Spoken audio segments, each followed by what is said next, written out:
Burt Davis of the University of Kentucky, and it's entitled Use of Isotopically Labeled Compounds to Identify Reaction Pathways. Burt.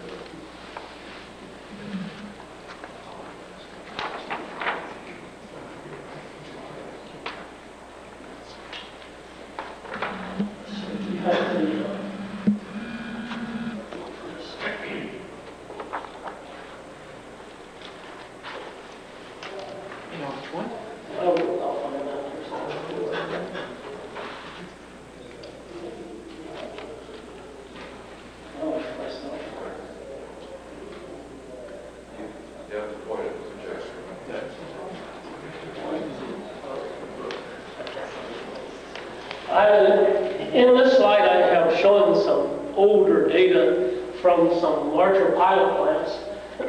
The lower carbon number fit very well the Anderson-Schultz-Flory plot, but as you go to higher carbon numbers, you see that there is a distinct break in the slope of the plot around carbon number 10 or so.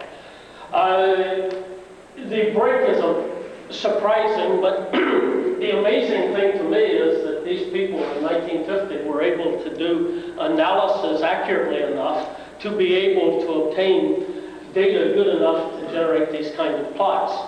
But if we move on to later analysis where they have GC, we see again, and this is Professor Satterfield data, I believe, the total products show this break, again in the vicinity of carbon number 10 or 12.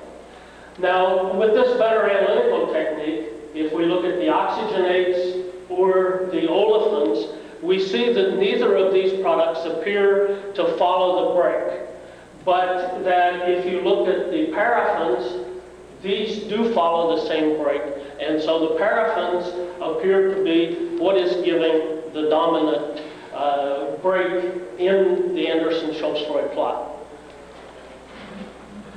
Whoops, wrong button,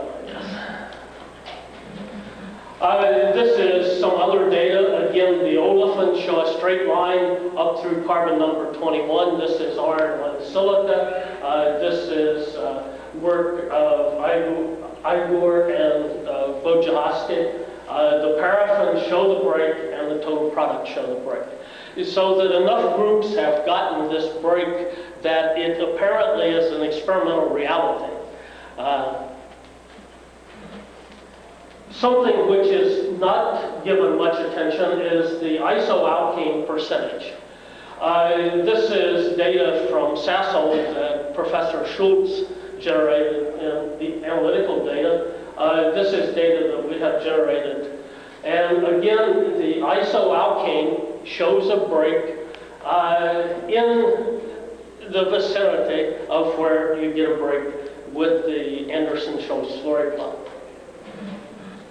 Now, the approach we're going to take is one of using carbon-14 tracers.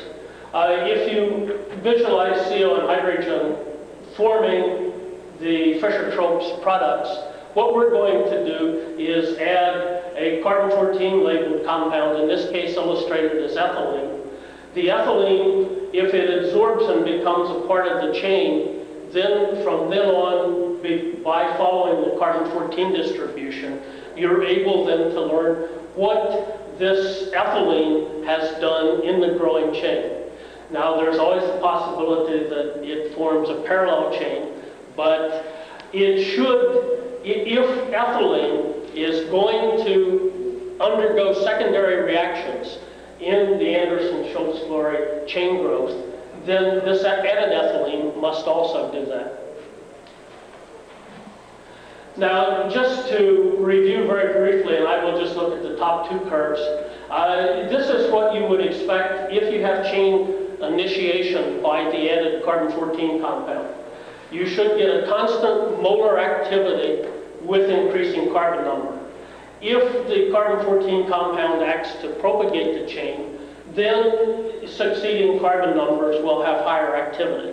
The same thing will happen if you have competing polymerization and equilibration. These depend on what assumptions you make, but in all cases, You either get a constant carbon-14 per mole, or you get increasing carbon-14 per mole with carbon number. Now, this is data from Professor Emmett and Coomer got many years ago, adding carbon-14 labeled methanol. This quickly decomposed to CO, and so it serves to propagate the chain. You get a very good linear increase in activity per mole with increasing carbon number. When they added alcohol, in this case ethanol and propanol, the activity per mole is pretty constant with carbon number. And considering the way that they had to measure carbon-14 and get carbon numbers, this is an excellent agreement to a constant activity per mole. We have also used carbon-14 labeled ethanol. We have been able to do GC analysis with online proportional counting, and again we get rather good agreement with constant activity per mole for the lower carbon number compounds. That this indicates that the ethanol in this case is initiating chain growth. This was at 7 atmospheres. If we go to 1 atmosphere conversion with carbon-14 labeled ethanol, which is where Professor Emmett worked most of the time, we see that even out through carbon number 20, we get a good linear plot indicating ethanol is initiating. Now, Professor Emmett found that ethanol initiated 1 out of every 3 chains at atmospheric conditions. And under our conditions, we would not disagree with that. So that this is not really a good test, I don't believe, that the ethanol dominates the CO conversion at atmospheric pressure. The data which I'm going to describe now, we generated in a CSTR reactor. We have the CO hydrogen. It is mixed. If we're going to add carbon-14, we add it after mixing of the synthesis gas. It goes to a CSTR. We have a hot trap, which is approximately 65 degrees, cold trap at about +10. The gas goes on to a GC and then to a proportional counter, so that we first determine by GC how much product we're making, and then the proportional counter to see how much carbon-14 is in each compound. The operating conditions, we used a C73 United catalyst. It is doubly promoted. It has both alkali and structural promoter. It is a fused iron catalyst. It's very rugged. We have run for almost 250 consecutive days with this catalyst with very little decline in activity. 260 degrees, 100 pounds total pressure, CO to hydrogen 0.8. The slurry, we start out with pure octocosane, that we can get this very pure by synthesizing it and purifying. This is the same solvent that Professor Satterfield used. Catalyst pretreatment, you have to reduce this catalyst for it to operate in an external plug flow reactor, cool it in hydrogen, passivate it, and then put it in the slurry and re-reduce at 300 degrees. And it is then active. Just to give an indication of the gas analysis, we were analyzing these products with the Hatch gas analyzer. PourPack let us analyze C4 through C9 in the gas phase stream. If we analyze for alcohols, we use the third column. For the alkane fraction, we have to carry out a separation on silica gel in order to go up to 20 to 24 carbon number. And so we developed the separation on a dry silica gel column so that we get a pure alkane fraction. The liquid chromatography is then utilized to separate and obtain a sample of individual carbon number alkane. So that we collect that sample, we measure by liquid chromatography and also by GC how much there is, and then we determine carbon-14 using liquid scintillation counting. This is a plot, Anderson-Schultz slurry plot. I didn't put the lines, but you can see that in the low carbon number, we get a straight line, a second straight line. And so the double alpha, this later decline is due to product accumulation within the reactor. This is another plot to just indicate to you the similarity when you're adding alcohol to the alcohol. When we are not adding alcohol, we get the same, the solid points would have covered up the ones in the preceding slide. The alkene, or the alkane to the alkene plus alkene selectivity, this is just the normal products. We get a distribution over the United catalysts such as this. We have verified that this high alkane fraction for C4 and below by adding carbon-14 is due to secondary hydrogenation. If, however, we add C5, 1-pentene or 2-pentene, that passes through without undergoing any measurable hydrogenation or isomerization. That 1-pentene added to the mixture is essentially inert under these conditions. If we add C10 olefin, it will undergo secondary hydrogenation. So we believe that alkanes, as Professor Schultz said, are primary products, and that this would indicate they are roughly 15 to 20%. That the deviation from that straight line is because of secondary reactions. Here because of reactivity of the olefin, here because of holdup within the liquid products. Now, this is our data that we obtained in the slurry tank reactor. I have made the C6 match by moving the paraffin concentration up to agree with the olefin concentration for C6. And we get a good straight line as far as we can measure the olefin concentration on the Anderson-Schultz slurry plot. At the same time, the paraffins deviate and give the break, again around C10, C11, C12.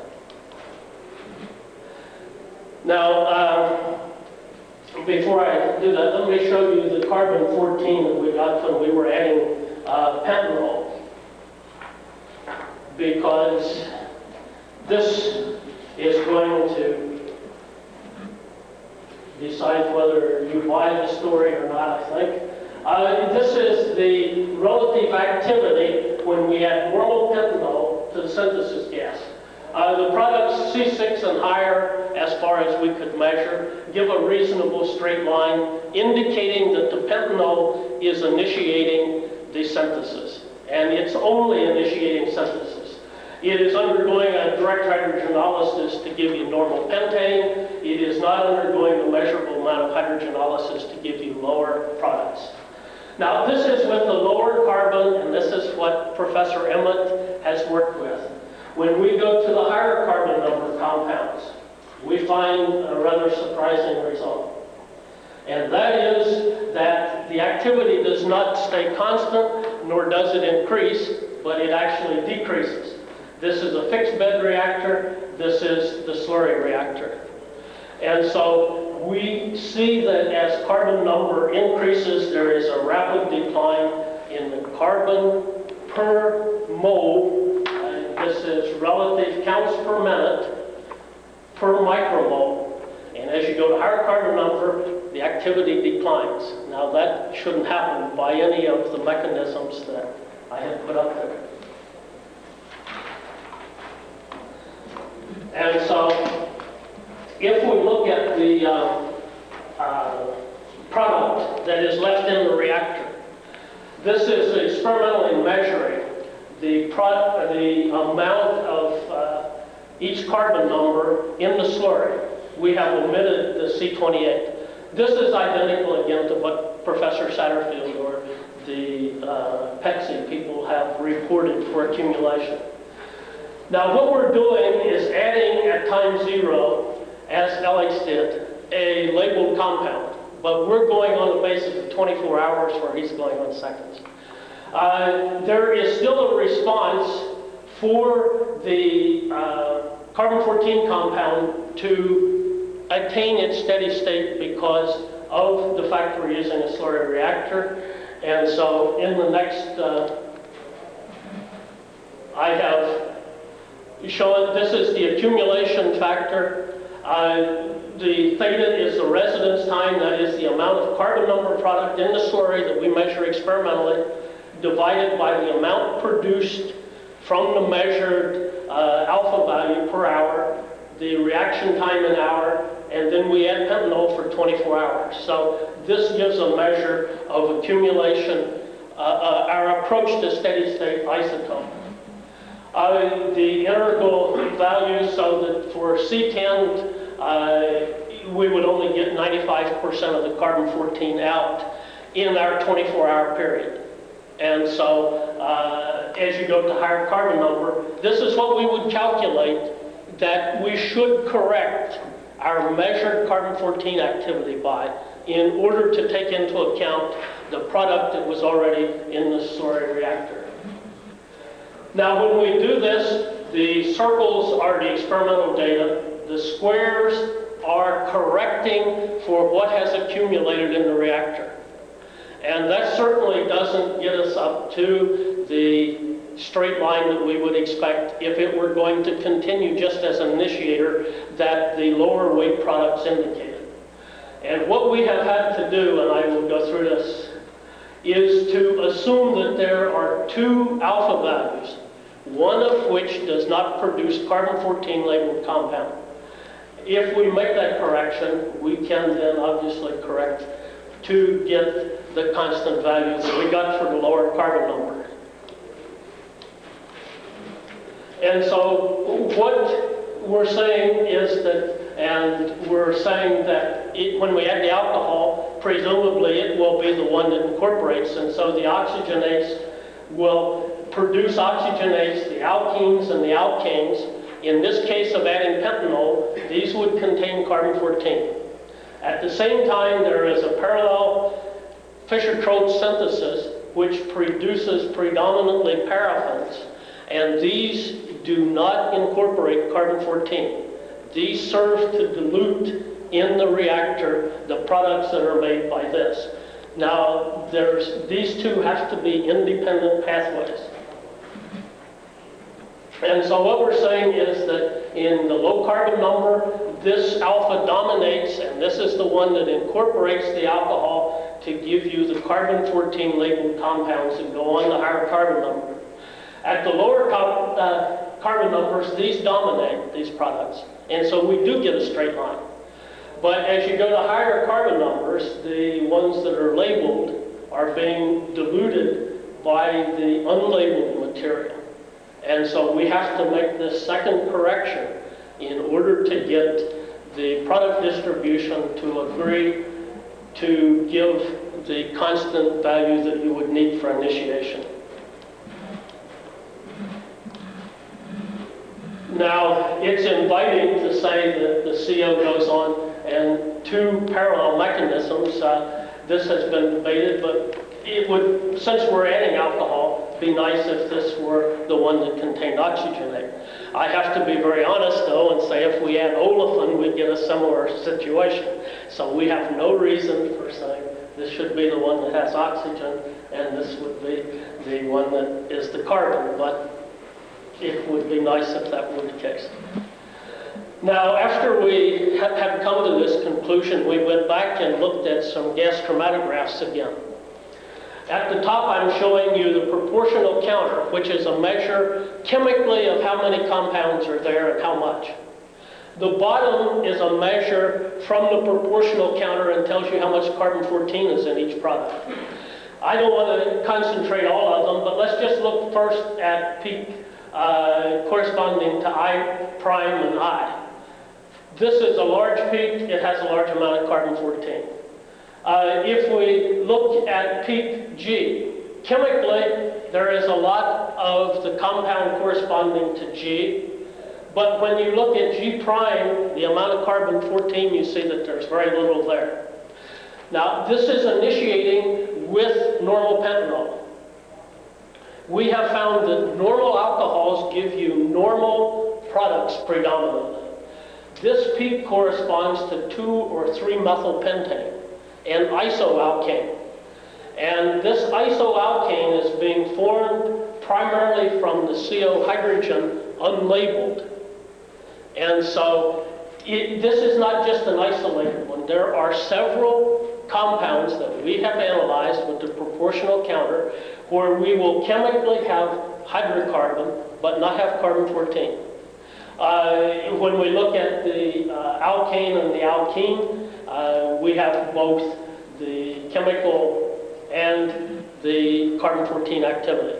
So that here this would also agree that there is a chain growth that is in competition with what happens to the tracer that we're adding that produces unlabeled compounds, and it does it at the same time that we're incorporating carbon-14 activity in the other. Now we have added 2 propanol, and in that case we would find that peak G would be large and it would have activity, but that peak H, which corresponds to normal hexane, would then have low activity.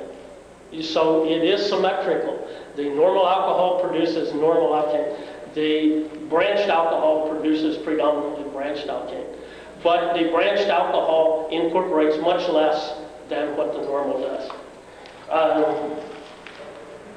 And so one should always acknowledge who provided the funding, in this case the Commonwealth of Kentucky and Pepsi. And I thank you for your attention.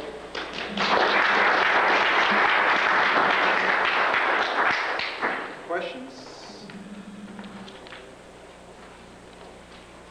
Yeah. John? I got a little bit lost on the double alpha. Okay. Your explanation from your exchange reactions of how that is working. You mentioned the ratio of olefins paraffins being 0.2. Yes. Beyond that, a lower ratio would imply hydrogenation. Where does that fit into your scheme with these? Okay. As you go to higher carbon numbers, the fraction that comes from the carbon-14 appears more and more as the alkane. But it cannot be the only source, because if it were only secondary hydrogenation, you still have to have the same amount of carbon-14. You have to find some place to get additional unlabeled material in order to dilute the carbon-14 per mole as you go to higher carbon number. And so you're right, if we put in C10, it will undergo about 10% hydrogenation. And I assume if we put in C20, it would undergo more, because it would reside in the solvent much longer. But if that were formed from the alcohol, then it still has to, it could not dilute the carbon-14 as you go to higher carbon numbers. And so that's the reason that we say there's another way in which you form paraffins that does not come from the alcohol. Schultz? When adding the alcohols to the system, a relatively large amount reabsorbed. When we deduce from this the normal synthesis as well, quite a lot of the alcohols are being produced and are reabsorbed and are so far intermediate.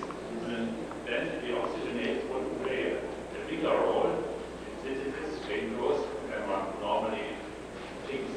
What is your explanation? I don't think that our data would say that. Well, first, ethanol incorporates about 100 times more than ethylene into higher carbon number compounds. But even the alcohol incorporates 10% or less of what we're adding.